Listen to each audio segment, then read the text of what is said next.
Perkenalkan, nama saya Nanda Ayu Primadiani dari Fakultas Teknik Prodi Teknik Informatika Angkatan 2022. Di sini saya menyelesaikan tugas mata kuliah Kecerdasan Buatan atau Artificial Intelligence yang diampu oleh Bapak Miftahul Walid MKom. Di sini saya mengambil materi pengenalan logika fuzzy yang isi topik pembahasannya adalah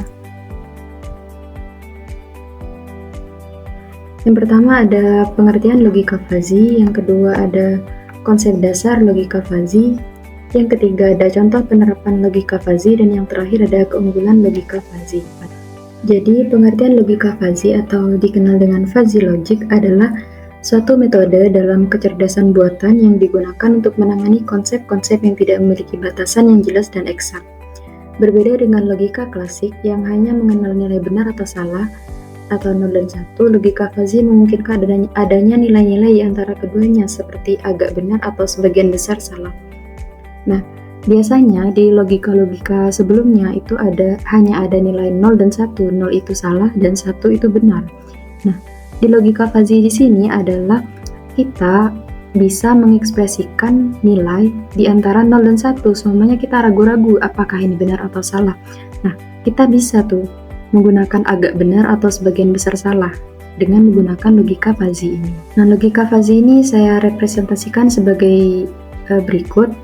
Jadi di sini ada nilai 0 dan 1. Jadi logika fuzzy ini ada di tengah-tengah 0 dan 1. 0 ini salah, 1 ini benar. Nah, adanya logika fuzzy ini untuk merepresentasikan hal-hal yang sudah biasa terjadi di kehidupan manusia seperti kita ini. Kita kadang tidak bisa merepresentasikan suatu nilai apakah ini benar atau salah. Kita bisa merepresentasikan itu dengan kata sebagian besar salah, atau ini agak salah, ini agak benar, ini sebagian besar benar, ini sebagian besar salah. Baiklah, kita masuk ke konsep dasar logika fuzzy. Yang pertama ada variabel fuzzy. Variabel yang nilai-nilainya bukan hanya 0 atau 1, tetapi bisa berkisar antara 0 hingga 1. Jadi di variabel fuzzy sendiri ini variabelnya bisa antara 0 dan 1 seperti 0,1, 0,2 sampai 0,9. Nah, selanjutnya ada himpunan fuzzy. Himpunan fuzzy adalah sekumpulan elemen yang memiliki derajat keanggotaan antara 0 dan 1. Misalnya himpunan tinggi bisa mencakup nilai dengan derajat keanggotaan 0,7 untuk tinggi 170. Nah, misalnya di sini ada dua himpunan. Yang pertama ada himpunan pendek, yang kedua ada himpunan tinggi. Nah, himpunan pendek ini terdiri dari 0 sampai 0,5, sedangkan himpunan tinggi bisa berkisar antara 0,7 sampai 0,9 atau sampai 1 seperti itu. Nah, yang ketiga ada fungsi keanggotaan, fungsi yang menentukan derajat keanggotaan suatu elemen dalam himpunan fuzzy. Fungsi ini biasanya berbentuk kurva yang dapat berupa segitiga, trapesium, sigmoid, dan lain-lain. Jadi di fungsi keanggotaan ini bisa berbentuk segitiga, trapesium, atau bentuk-bentuk lainnya. Selanjutnya ada operasi fuzzy. Operasi fuzzy di sini adalah operasi matematis seperti AND, OR, dan NOT yang diterapkan pada himpunan fuzzy. Yang terakhir ada inference rules, aturan yang digunakan untuk menghasilkan keputusan berdasarkan masukan-masukan fuzzy. Aturan ini biasanya berbentuk if atau then. Untuk operasi fuzzy dan inference rule akan dijelaskan di slide selanjutnya.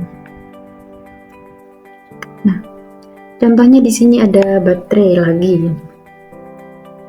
Nah, dalam konsep fuzzy atau konsep fuzzy yang N, nah konsep fuzzy yang N ini sesuai dengan yang sudah saya baca itu mengarah ke yang minimum, mencari yang minimum dari dua keanggotaan. Nah, di sini saya contohkan ada dua orang, A dan B.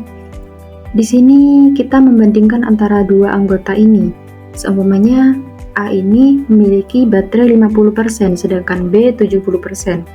Nah, kita membandingkan di mana nih yang minimum. Jadi, hasilnya adalah 50%.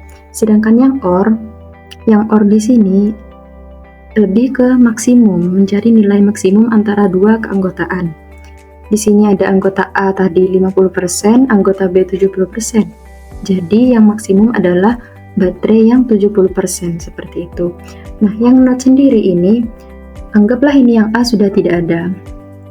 Anggaplah yang A ini tidak ada. Nah, konsep not ini mengurangi yang 100% ini dikurangi dengan nilai 1 keanggotaan. Misalnya keanggotaan B 100% dikurangi 70%. Jadi hasil dari logika notnya adalah 30% seperti itu. Ketentuannya di sini aturan if then. Aturan if then menyatakan bahwa jika suatu kondisi tertentu terpenuhi, maka suatu tindakan atau keputusan tertentu harus diambil.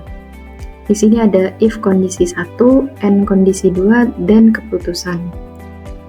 Nah, misalkan kita menggunakan sistem kontrol suhu AC, maka if suhu dingin, jika suhunya dingin, maka then kecepatan kipasnya rendah.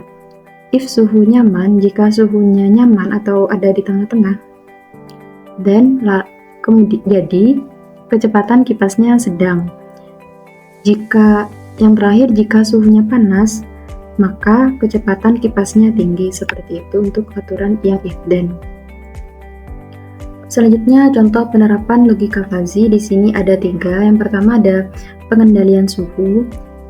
Artinya, misalnya dalam sistem pendingin ruangan yang mengatur suhu berdasarkan derajat kenyamanan.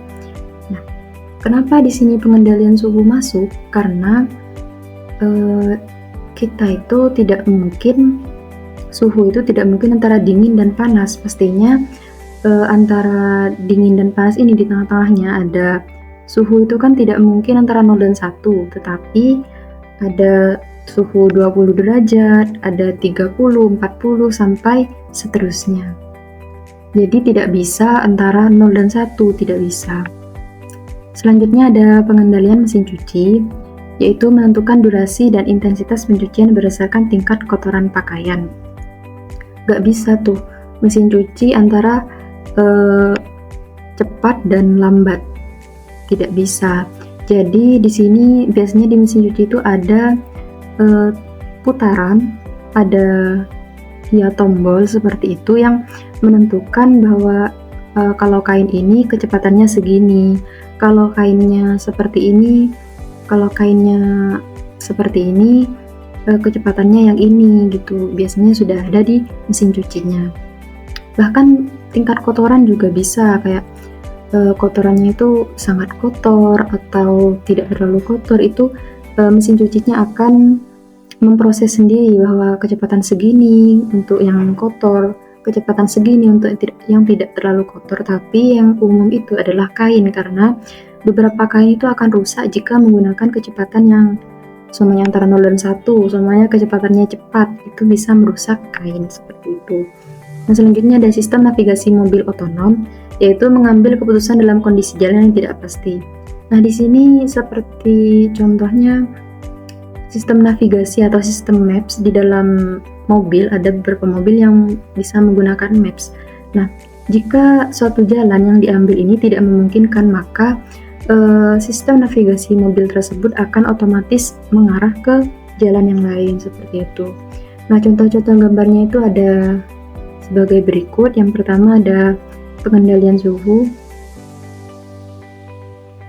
Nah, pengendalian suhu yang seperti ini kan tidak mungkin antara dingin dan panas. Jadi ada angka-angka yang memungkinkan bisa agak dingin atau agak panas atau ada di tengah-tengah atau sedang seperti itu. Ini untuk contoh yang pengendali suhu. Oke, selanjutnya kita masuk ke sistemnya mesin cuci. Nah, di sini tentang kayak semuanya untuk baju anak kecepatannya segini, untuk kain yang agak seperti ini, untuk kain katun, untuk kain anak, untuk semuanya keset, selimut, itu ada kecepatan yang berbeda-beda seperti itu. Nah, untuk bagian sistem navigasi mobil otonom di sini, maksudnya adalah jika pengguna jalan atau pengguna mobil ini tidak bisa menggunakan jalan yang ditunjukkan oleh navigasi tersebut, maka si navigasi ini akan mengarahkan ke jalan yang lain, atau semuanya yang biasa terjadi terlewat seperti itu. Semuanya kita harusnya belok, ternyata kita lurus. Nah, nanti si navigasi ini dengan sendirinya akan mengarahkan ke jalan lain yang nantinya akan tembus ke jalan yang sebelumnya. Selanjutnya ada keunggulan fuzzy. Yang pertama adalah fleksibilitas, mampu menangani ketidakpastian dan ketidakjelasan data. Yang kedua ada adaptif, dapat diaplikasikan dalam berbagai situasi dengan penyesuaian aturan yang relatif mudah. Dan yang terakhir ada kemampuan interpretasi, yang itu lebih mudah dipahami karena mirip dengan cara manusia berpikir dan mengambil keputusan. Kenapa bisa disebut seperti ini? Karena manusia tidak mungkin berpikir antara benar dan salah, pastinya bisa saja berpikir antara ini agak benar, ini agak salah, karena kita itu tidak bisa luput dari keraguan-keraguan seperti itu. Ya seperti itu, bisa agak benar, bisa agak salah. Baik, mungkin hanya itu yang bisa saya sampaikan, kurang dan lebihnya mohon maaf. Wallahul muwaffiq ila aqwamit thoriq. Wassalamualaikum warahmatullahi wabarakatuh.